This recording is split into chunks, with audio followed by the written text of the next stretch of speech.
Shalom, kali ini saya bersama Online Church Ministry datang masuk ke ruang saudara. Saya mau bersaksi sedikit. Perkenalkan, nama saya Hari Anggoman. Mungkin udah ada yang pada tahu saya ini musisi. Yang terakhir saya adalah pemain pianonya Glenn Fredly, band The Baku Cakar.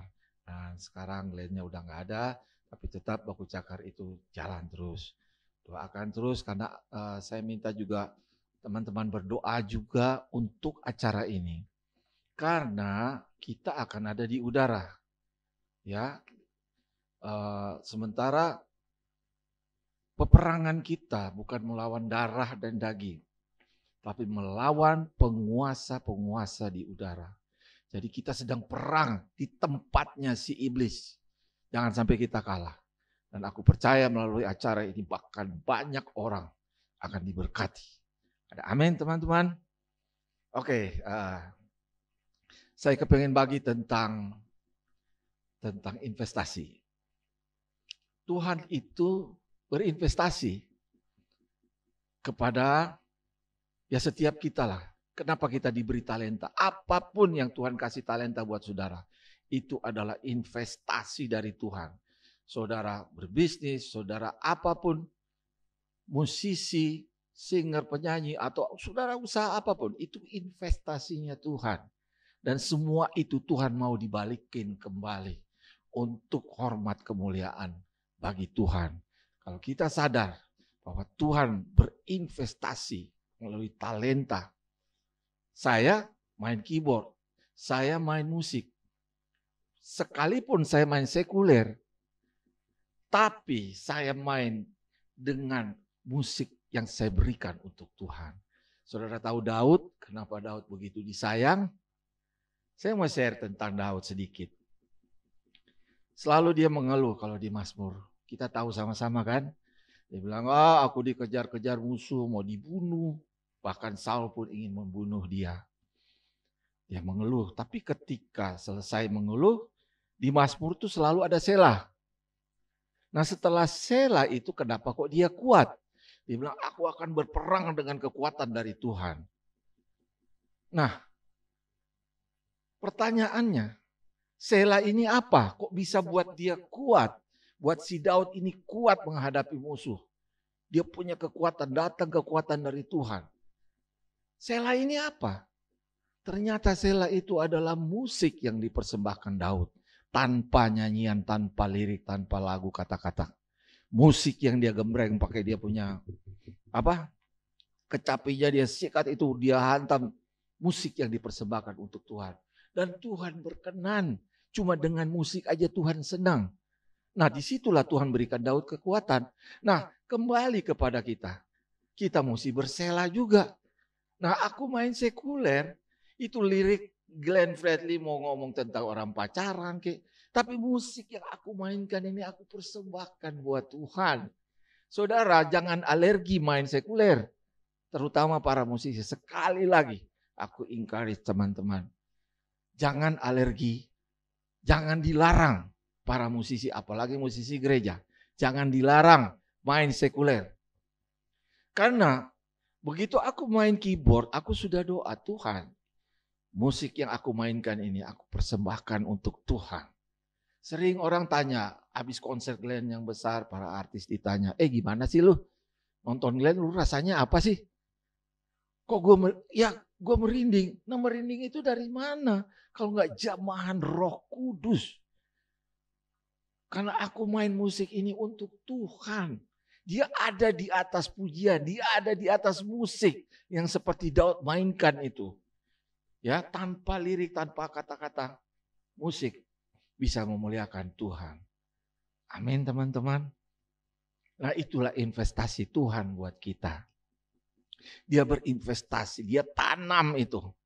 Untuk kita makin tahun, makin lama, makin tambah usia, kita makin matang. Kita makin tambah ilmu untuk bermain musik. Dan itu semua keuntungan Tuhan kembali kepada dia. Musik yang lebih bagus, yang berkembang. Buat menyenangkan hati dia. Karena di sumur bersama pelacur itu, Dia ngomong sama pelacur bahwa sudah waktunya Bapa itu mencari penyembah-penyembah benar yang menyembah Tuhan di dalam roh dan kebenaran. Lu benar dulu, baru lu bisa jadi penyembah. Orang benar itu ada di perjanjian baru. Orang benar akan begini, akan begini, akan begini, akan selalu bagus sekali itu. Kalau kita baca semua orang benar akan menerima ini, akan menerima itu. Lu benar dulu. Maksudnya kebenaran itu, lu misalnya nggak sengaja. Kita nggak sengaja mulut ini menyakiti istri, anak, teman, bahkan siapapun nggak sengaja. Kita nggak merasa kita menyinggung hati orang lain. Tapi udah sampai ke dia itu perkataan kita membuat dia berduka, bersedih. Lu mau tidur, minta ampun dulu sama Tuhan. Bereskan semua itu di hadapan Tuhan.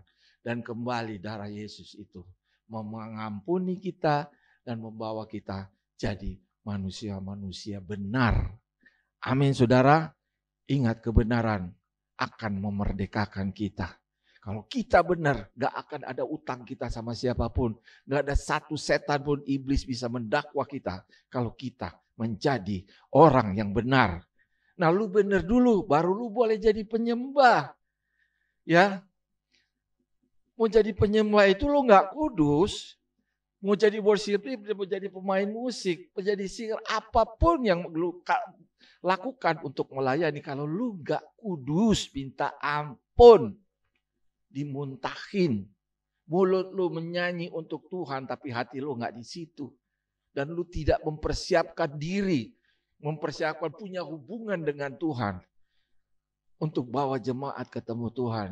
Sorry to say, kuduslah dulu. Tuhan bilang kuduslah kamu karena aku kudus. Gak ada seorang pun sampai kepada Bapa tanpa melalui kekudusan.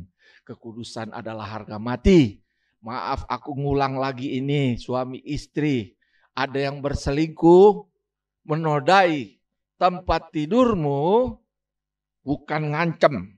Tapi kata firman Tuhan, engkau yang tadinya serupa dengan gambar Allah, engkau turun derajatmu di hadapan Tuhan. Sama seperti binatang yang gak dianggap apa-apa lagi sama Tuhan. Dan engkau lepaskan kutuk untuk keturunanmu sampai keturunan keempat.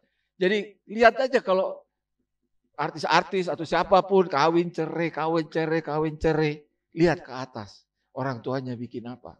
Kalau orang tuanya bersalah melakukan kenajisan, anak-anak jadi korban.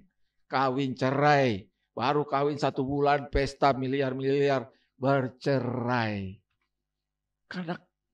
Karena apa yang dilakukan orang tua itu jatuh ke kita kutuknya. Nah untuk itulah Tuhan Yesus itu mencurahkan darahnya di kayu salib. Dan cuma darah Yesus yang bisa lepaskan kutuk itu. Saudara mau dibebaskan, minta darah Yesus yang suci itu. Ya. Gak ada Tuhan yang mau mati bagi kita, saudara. Cuma satu oknum, yaitu Tuhan Yesus. Jadi saya minta maaf, satu Alkitab itu aku coba pegang perkataan Yesus aja. Ada yang bilang, kiranya Tuhan memberkati aku. Mudah-mudahan, insya Allah. Tapi Yesus bilang, jadilah kehendakmu di bumi seperti di surga. Aduh, kalau saudara imani itu. Apapun masalahmu, kalau kau punya hubungan dengan Tuhan, dia sanggup, dia pindahin gunung masih bisa, saudaraku. Dia Yesus yang bangkitkan orang mati. Mana ada nabi atau apapun yang bisa bangkitkan orang mati, cuma Tuhan Yesus doang. Jadi dia aja, perkataan dia aja yang aku pegang teguh. Dia yang suruh kita semua jadi orang yang benar. Jadi kebenaran itu pasti akan memerdekakan saudara. Ya, dan pasti Tuhan kasih umur panjang. Karena buat saya, tubuhku ini adalah bait roh. Aku gak butuh minta doain pengurapan. Karena yang diurapi itu sudah ada di dalam aku. Yesus Kristus tuh ada di dalam aku. Aku cuma bersyukur Tuhan. Aku bersyukur buat pengurapan yang sudah ada di dalam aku. Amin, saudara. Jadi milikilah hubungan baik dengan Tuhan. Minta ampun. Karena orang yang masuk surga itu cuma mempelai. Saudara kalau mau menikah, pasti calonmu engkau selidiki dulu. Bibit, bebet, bobotnya, keluarganya seperti apa. Ya, intelektualnya seperti apa. Cocok gak dia jadi istri aku? Demikian juga Tuhan Yesus. Kita kalau mau jadi mempelai harus serupa, segambar dengan dia. Baru kita bisa jadi mempelai. Apa untungnya jadi mempelai? Ketika rapture, ketika pengangkatan terjadi, mempelai ini yang terangkat ke surga. Ada amin teman-teman, karena di surga cuma ada pujian dan penyembahan aja. Kita nggak bisa melihat Tuhan karena sinar kemuliaannya terlalu dahsyat. Ada amin saudara. Satu hal lagi tentang pujian dan penyembahan. Saudara, Tuhan gak butuh uangmu.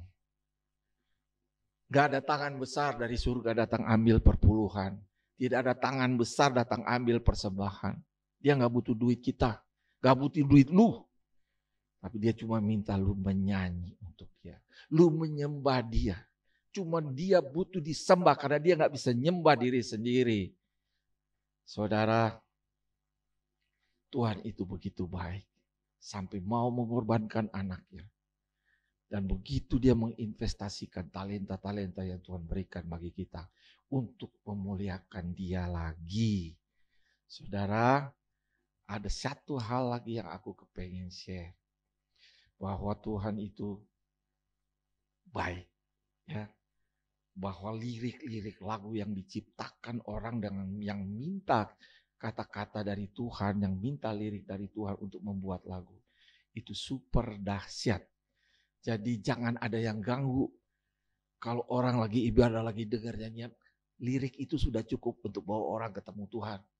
Selalu baru dan tak pernah terlambat pertolonganmu. Itu kalau orang beriman bahwa gak pernah terlambat Tuhan menolong kita. Selalu baru pertolongan Tuhan tiap hari. Kata-kata itu aja sudah cukup. Kita dibawa untuk bawa korban syukur bagi Tuhan. Mungkin keadaan kita lagi gak baik-baik aja saudaraku. Mungkin suami kita lagi dibawa sama kuntilanak. Atau istri kita berselingkuh. Atau apapun kejadian yang gak enak. Tapi ketika kita di gereja kita dengar pujian itu. Bahwa Tuhan itu baik. Dengan korban kita sebagai orang yang menderita. Yang lagi ngalamin sesuatu yang gak enak.